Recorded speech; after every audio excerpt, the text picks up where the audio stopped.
Chair Kleborn, please move your bill. Thank you very much. I move House File 2427 to be re-referred to the Economic Development, Finance, and Policy Committee. Chair, I see you have an amendment. I do have an amendment. Could you please move it and tell us about it, please? Okay. Excuse me, just one moment. May I approach? Oh, I left sorry, my you need file your up here. paperwork? You have the A. Okay, A3 first. Yeah. Realized I picked up the bill, but I didn't pick up my notes. Okay, thank you. Mr. Chair and members, it's great to be with you this evening. I'm just going to do a little bit of background, and then I'm going to hand over the testimony to Executive Secretary. So the Capital Area Architecture and Planning Board. Chair, do you want to move your amendments first? All right, I can do that. Thank you Please. very much. We'll move to the A3. Go ahead and tell us about it. I move the A3 be before the committee. A3 amendment, it refers to the Ford building and the site redevelopment. And this amendment requires the Commissioner of Administration to prepare and approve building construction plans for the redevelopment of the Ford building. But it must have plans for mixed-use development and identify ground level space for locally owned businesses. That's the key component of this amendment. Are there any discussions to this amendment? Representative Doe. I just have one question. If this is, if the city of St. Paul doesn't want mixed-use development there, I mean, I'm just curious. I don't know anything about how this works. What I'd like to do just a moment is go back and before we really dig into the A3 or the bill, just give a little brief background on what the CAP board is. I think it'll be very helpful to the committee because many people don't know what the CAP board is. Chair, go ahead. Would you like to?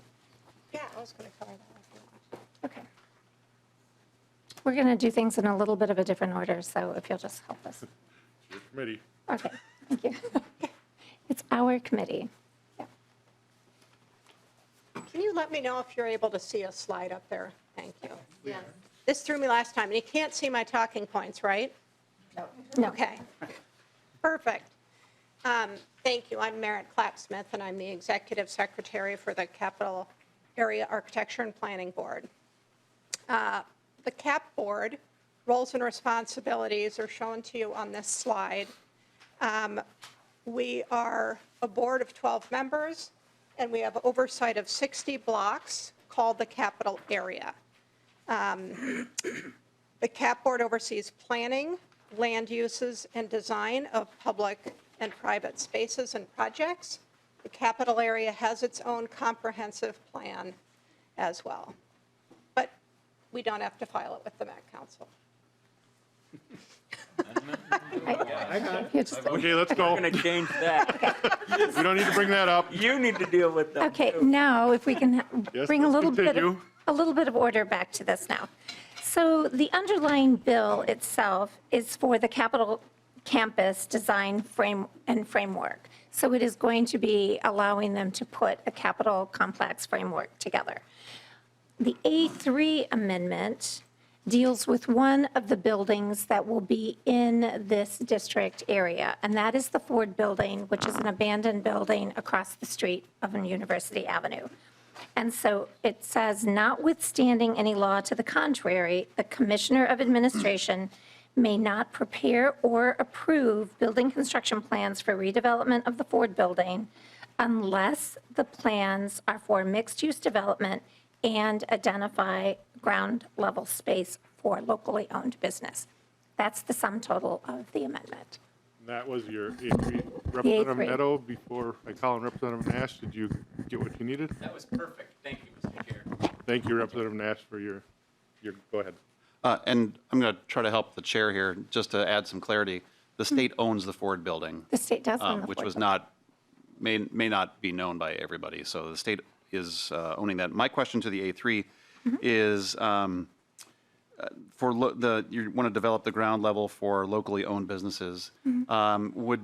Would that be as a rental relationship, or what's the proposal for that? So if you're developing it for locally owned businesses, who is the state the landlord, and how does that get done? Is there, I won't use JPA, is there a joint powers agreement that has to be done with, just maybe help us out with how that would work? Chair Claiborne? That's right. To executive secretaries. Yeah, thank you for that question. Most likely, it would be a lease from the state. In unique circumstances, buildings can be condoized, and so you can have a portion that has one owner and a portion that has a different one, but the expectation is that it would be a lease from the state. Lead Nash, follow-up? No, well, I like the building. I wish that it wasn't empty for decades, I believe. It's kind of pretty from the outside. But I am encouraged that we're looking at that, and I'm very familiar with the capital area because I serve on the Capital Area Security Commission. And I think that redevelopment of that is good. And I hope that we can make the businesses work. It's a very European model to have businesses on the lower level, and then have other things going above it. So I think it's an interesting use, and would love to know. I'm sure you'll get to the costs of all this, so We will. that'd be great. So, hearing no more discussion on the A3, all in favor? Aye. All opposed? The ayes have it. The A3 is adopted. Madam Chair, you have a A4 amendment. We do have the A4 amendment, and somewhat in conjunction with the A3, this is a Capital Area Community Vitality Task Force. And this task force would be established to look at, so the purpose of the task force, let's just go to that for just a moment. The duties of the task force must consider and develop recommendations for the administration, program plan, and oversight of the capital area community vitality account, which will be established also in this amendment. And it will report back recommendations to the Capital Area Architecture Planning Board, to the chairs and the ranking minority members of the committees of the legislature. And so it is to look at how we make this area economically vivacious, I guess is the right word to use. And that is what the A3 will do. It is putting together a community vitality task force. And the appropriation, since I know that'll be asked, is $5 million, and it will be established by a special revenue fund appropriated to the Commissioner of Administration. The CAP board the task force itself will have $150,000 to do its work, and then what their recommendations would be done out of the special revenue fund, and that is the A4. Lead Nash? It just about fell the last time. So, Madam Chair, $5 million appropriation, you're going to back $150,000 out of that for the board or the task force. What does the balance go to? Chair Claiborne? Thank you, Chair Hewitt. It's not a balance, it's an and. There are two different numbers. That would be for the work that comes from the recommendations of the task force. Lead Nash, follow-up? In a way that it sounded kind of circular, and I'm not saying that it was purposely circular, but I'm We'll trying to promote figure it. out what is the $5 million going to get us? Is it going to be blueprints? Is it going to be design work? Is it going to be architectural stuff? I didn't hear what that is. I'd really like to know before I might actually vote for Thank you. a bill that spends $5 million. I'd like to know what a guy gets for $5 million nowadays. $5,150,000. Chair May Claiborne? we please move to Executive Secretary Clapsmith? Secretary? Thank you. The $5 million probably would focus primarily on capital investments in buildings and properties to improve them. It could also be used for improvement of public space, art, community efforts, possibly housing efforts, but it would all be focused within the capital area. So it's really a local and community economic development program to really improve the health of this community and its attractiveness. I mean, that it's a great place for the community and also a great place for people who are at the Capitol. Keith Math? Yeah, and Nash? thank you, Mr. Chair, and then I'll try to be done. So serving on the Capitol Area Security Board, I know that we have many plans that are in place for security improvements.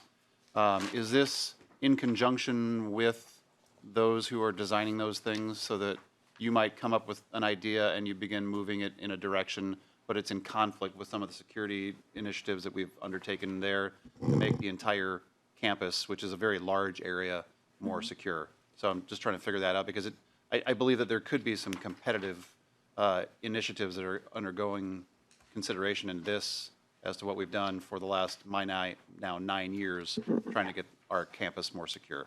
Yeah, that's a great question. Secretary? You're Okay, good. I'm learning too. You're great. It's a good question. Addressing safety in the area is going to be one of the key parts of what the task force looks at. And we will be talking to all sorts of stakeholders. And so certainly coordinating with you and other efforts around campus security is going to be really important. I'm a big believer in not duplicating work and trying to collaborate and make things more efficient. So we'll definitely be working with you as the task force to make sure that ideas you have are being advanced and coordinated with things that would be happening in the larger capital area. Lead Nash, if I may move to the amendment adoption. I'll just say I'm refreshed that we oftentimes don't hear, we don't want to duplicate things in government. So that's a nice concept. So, all those in favor of the amendment, say aye. Aye. All opposed? The ayes have it. The amendment is adopted. Chair Claiborne, to your bill in the shape it is. To 2427 as amended, I'm just going to ask Executive Secretary Clapp-Smith to go through her presentation, and then I think it'll help us as we talk about the bill as a whole. So if you'd like to just continue on with your presentation. Secretary? We've got our shtick down. So the Capitol Campus Design Framework Update introduced in House File 2427 by Representative Claiborne is also in the governor's revised budget. Cass Gilbert's vision for the Minnesota Capitol focused on the Capitol building as a center point for the city, framed by large green spaces connected to neighborhoods in all directions and providing direct vistas from near and far. Over time, the campus plan has been updated as the city developed and redeveloped.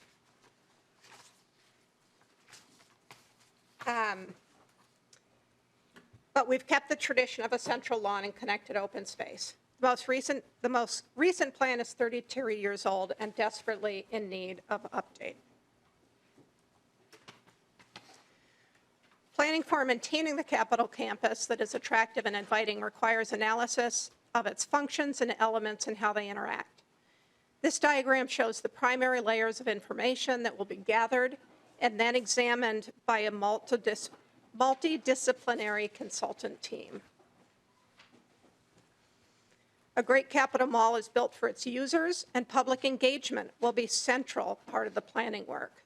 We will ask things like, what do people like here and how can it be improved? Does the Capitol Mall attract people from 8 to 80 years old and every age in between, and other questions? Some people say that plans are meant to sit on shelves, but this one is not. It'll be written as an implementation manual with activities, roles, and resource needs clearly identified. One of the very first implementation activities will be the planting of trees. The bill also anticipates and identifies relocation of open spaces for public activity. The State Office Building addition encroaches into Leif Erikson Park, displacing park space in its traditional function as a space for civic expression. Under statute, the CAP board must work to protect and enhance open space, essentially a no net loss policy. The bill suggests 2 new open spaces to be created on state land at the northeast and southwest corners of University and Rice. And we just covered the 2 recent amendments.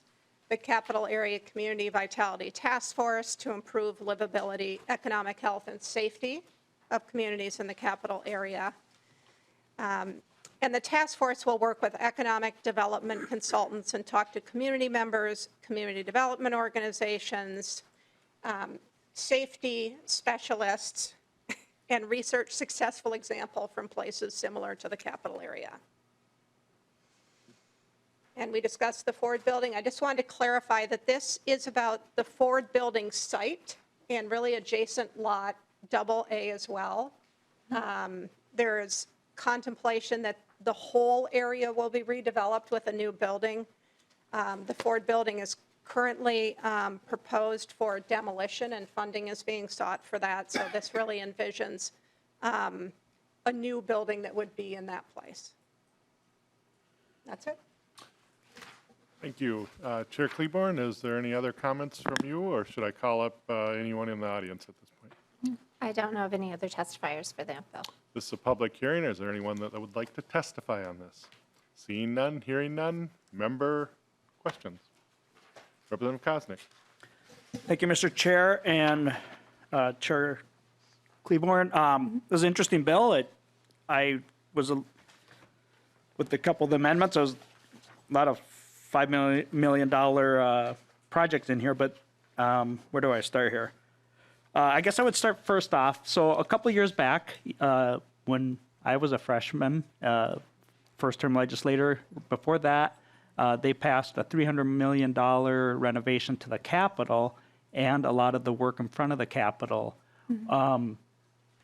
Was some of this just not included in that, kind of an afterthought or a second phase? Because when we talk about this, and this obviously comes with a cost, the taxpayers and constituents are going to want to know what's the interaction with that, so I can explain it to them. So was it an afterthought? Is obviously the Ford building is a separate project, or is this the next phase? Was this planned, or are we just adding on? Chair Kleborn. I would ask Executive Secretary Clapp-Smith. Thank you. Secretary. Improvements to the Capitol building and landscaping in areas around it, that was based on principles from the 32-year-old plan. This would be an update of that plan so that any future projects, both within the open space or buildings adjacent to that, would then use that updated plan as a guide for investments. But these investments, they would apply throughout the mall, adjacent open spaces, immediately adjacent to the campus itself. So it's really a very comprehensive study to guide those future investments. Follow-up, Representative Koznick. Yeah, a couple things. So there is a comprehensive guideline, and I think that's important to this area. It's a beautiful campus, and there are some challenges with it. And so I think you're addressing, the Ford building and some of the challenges around there. Does the comprehensive plan, what is with the neighboring property of the Sears building, and how does that interact? Because I don't see that on here either, and obviously that's been vacant building for, I think, almost 2 years now. Can you share with that and why that's not included in here, or if it's not, which I don't think it is, what is the plan for that? Madam Secretary. Yes, thank you. The Sears property is for sale. It's been marketed by Seritage, and perhaps in the coming months we will hear whether or not there's a new buyer. The development and public infrastructure that goes in there will probably be a combination of public and private. Typically, the city would consider tools that it might use to assist with public infrastructure. Whether the state wants to contemplate helping with that site it's a future decision. So this capital area fund isn't at this point envisioned as being used in any significant way to support the Sears site redevelopment, but there could be small elements that sort of connect that site to the community that would be part of it. Thank you, Koznick. Mr. Chair. And then just kind of follow up, it's a critical site as we take a look at redoing this building, which didn't get a lot of public input. But so there's an interaction there, and I think there's possibly a missed opportunity. You talked about the Leif Erikson park area and preserving that park space. On 9.1.19, it talks about visual markers and such. One of the visual markers that a lot of people had interest in was the Columbus statue that was on the other end of the mall. Are there plans to reincorporate that somewhere? Excuse me. Representative Chair Claiborne, I think you might want to take that. Yeah, I am going to take this one. We're not going to go down that path tonight. We're talking about comprehensive planning. We're talking about a capital work framework. We're talking about the contents of this bill. And we're talking about creating a space for those discussions to be held at a later time. So we're not going to go down the pathway of the Columbus statue tonight. Any other questions? Representative Joe. I just want to make sure that I understand this right. So on line 1.14 of the original. Representative Nadeau, can you pull the microphone? Yep, sorry. I just want to make sure that I am understanding this right. On line 1.14 and then on 1.16, it's basically a half an acre on the southwest corner of Rice and University on the other side, correct? South, okay. And then on 1.16, it's a half acre on the northeast corner, which is where the Ford building, that parking lot is, right? Half an acre there. Okay, The records show that the witness said yes. yes. The So- testifier, the testifier. Sorry. I'm just curious as to, and then the rest of it is basically, which I think is great. You know, we're gonna build this shade canopy. I think it'll be wonderful. I'm just curious, those two parcels. Why those two parcels, and especially on the other side of Rice Street? Secretary Clapsmith, Pardon? you're up. Yes, thank you. The kind of no net loss policy, that came into discussion early this year. The Speaker of the House and other leadership and staff at admin closely read our comprehensive plan for that area, the Capital Rice area, and recognized that the displacement of open space had to be covered in some manner as part of the state office building project, and those were areas that were proposed because they're both owned by the state. And the idea was that they perhaps could be small areas for kind of welcoming, gateway, interpretive signage about the community itself, about the Capitol, and then on the northeast side, that space would then be complemented by that ground floor mixed use, so that you don't just have some odd little space, but it actually is sort of going from public to quasi-public private to the building itself. So that was the rationale, but, ideally, we would have had more time to figure out the space, but it's kind of connected to the rezoning of the state office building. Representative Nadeau, a follow-up, or? Nope, thank you, Mr. Chair. Seeing no other, sorry, Representative Bonner. Just a really quick question, because I think maybe I lost track somewhere in the discussion here. So the Ford building, we are keeping the building and repurposing the space with businesses underneath, or we are demolishing the building and building a new building? Secretary Clapsmith? Yeah. Which That's one? right, go ahead, please. The Department of Administration has a request for funding for demolition of the Ford building, and I believe that's being reviewed this legislative session. Representative Bonner? Just a curiosity question, because I'm curious. Do we know how we came to the decision of demolition versus restoration and repurposing? Just curious.